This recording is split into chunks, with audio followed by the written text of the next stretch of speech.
Alright folks, so here's the deal. We found out recently that, well, I guess I should start with this. So if you're a guest at Revision Church, if you come, is it 3 times? Twice? If you come, you only have to come twice, and we will ship you one of these fancy Revision mugs. And so we just box them up. Courtney boxes them up, writes the address on there, and ships them off. And you'd think that'd be fine. We put fragile stickers on there. We stuff them so that they're all like safe and protected. They're not gonna break in there. But we found out recently that even with all the precautions we take, some of them are still breaking. And so really, I mean, we stuff them with this. So we wanted to know, 1, what the heck, and 2, how crazy are the post people being with our packages that they're just how much force cracking mugs. So we're gonna put this to the test. We're gonna see how much force it would take to break one of our mugs and do some science. So welcome to the first installment of Science with us.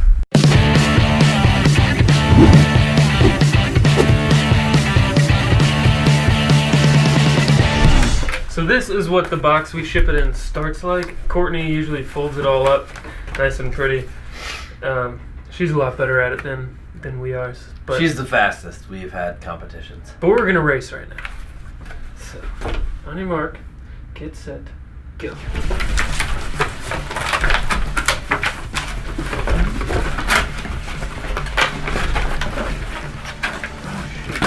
Wait.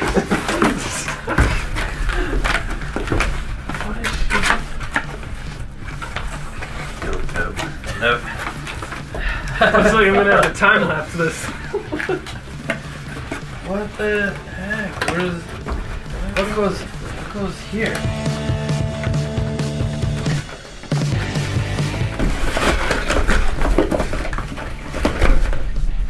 Aha! That was so close. Alright, now that we have our box, let's go fill it. So we come over to the box of stuff, and you start by getting a nice pre-layer. Then you fill the mug. Give it a good stuff. Delicious. Put it in there, and then stuff every cranny until you can't fit any more in. Doesn't that look safe?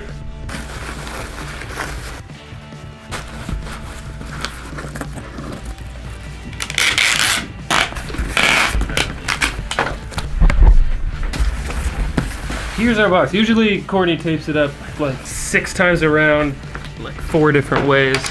And then we slap a bunch of fragile stickers on it because we want people to handle it with care. So let's start dropping it and see how much it's gonna take to break. I'm pretty sure that didn't break. No. Do this. We're at the post office. You're standing here, you get this box in. Hey Mike, throw me that box! Oh! Oh! Ha! You dropped it!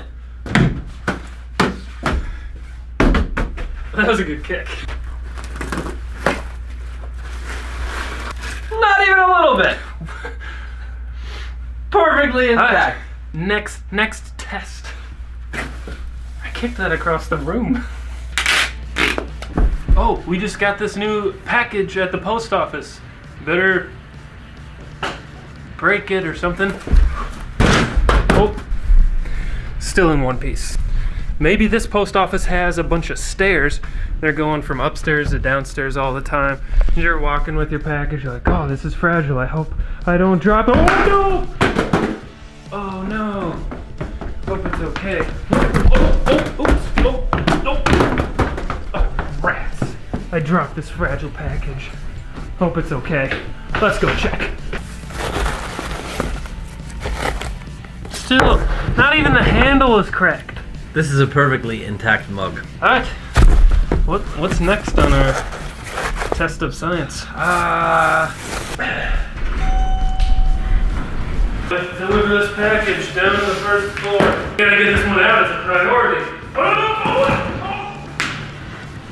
You gotta take better care of these things. Oh no! Here, I'll take it. Still didn't break. If this one doesn't break it, I'm gonna start suspecting that Courtney has just reached a point in the stuffing box that she can't reach it anymore, so she's just been faking it from this point and hasn't been really stuffing them, which would explain why they're breaking. Hey, you almost forgot this package!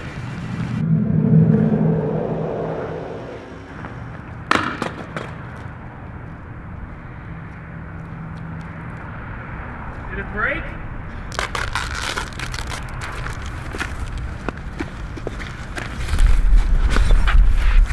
That's not sounding good. Now we know what they do at the post office. Oops, one package fell behind the tire. Oh no! Well, see you later, post office.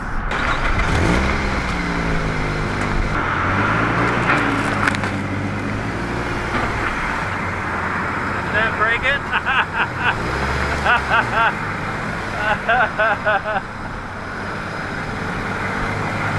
Oh. No way! Not looking good, Jeff. We'll have to take this one back to the lab and see if it made it. It's not looking good for this one. Huh.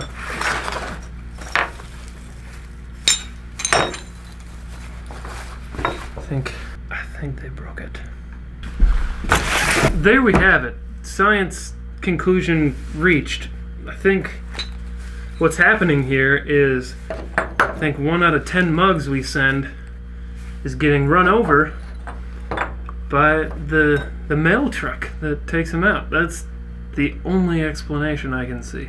But no, it broke when I threw it across the parking lot. Which still would require a lot of effort and extreme carelessness. Yeah, maybe they're not the running US it over with office. their little mail go-karts, but they have to be throwing it about, I don't know, 30 yards. Onto concrete, Like a good 35-yard chuck across the concrete. despite the fact that it says fragile. And we pay for fragile shipping. Yeah, so post office. What? Come on, man. These mugs ain't cheap.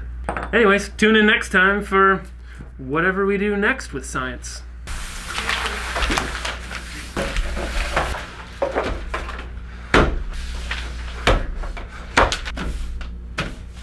What's up, everybody? So today's devotion, it's short enough and I think it's important enough that I'm just going to read it to you if that's all right. And I want to encourage you to go ahead, open your Bibles and read Proverbs 15, which is what this devotion is coming from. But anyways, here we go. I heard a teenager from a Christian family declare, "My mom doesn't think swear words are bad."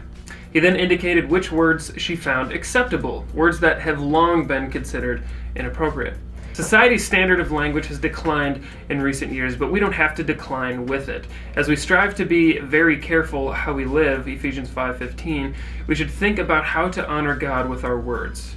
We please the Lord with our tongue when we show discernment. He who restrains his lips is wise. That's Proverbs 10:19. When we do speak, we are to filter the words that escape our lips. Whoever guards his mouth and tongue keeps his soul from troubles. That's Proverbs 21:23. And it's important to use kind and positive words, even to address tough subjects. A harsh word stirs up anger, but the tongue of the wise uses knowledge rightly. That's Proverbs 15, the first 2 verses from what we just read. Finally, avoid words that reflect poorly on who we are as God's children. Paul's admonition to let no corrupt word proceed out of your mouth, Ephesians 4:29, sets a strong standard for the righteous use of words. So in order to honor God with each part of our life, use words that are pleasing and acceptable to a holy God. Because what we say reveals who we are deep down. So let me ask you these questions to leave. Are your words honoring to God? And second, what are some steps that you can take to be more careful with your words?